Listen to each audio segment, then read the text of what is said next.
Hello guys, in this video we'll learn how to connect Wi-Fi with our ESP32 and we'll also learn how to send HTTP request from our ESP32. So let's get started. First we'll take a on-start event node. To connect with Wi-Fi, we'll need a Wi-Fi start node. Double click on Wi-Fi start node to see its properties. To configure node, click on pencil icon. Name it as Wi-Fi. Click Add. Specify a Wi-Fi access ID. Specify a Wi-Fi password.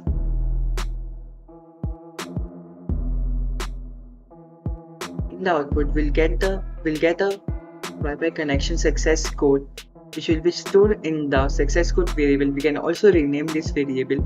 Let's name our node as Wi-Fi Connect. Click on Done. Connect the flow.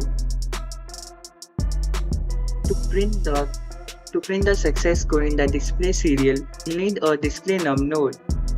So let's take it. Connecting the flow. In the properties of display num node, we have to pass our success code variable.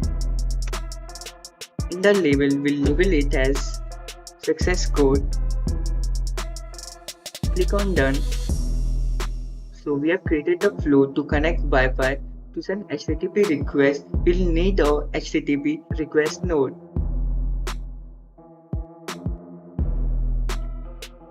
Connect it with a flow.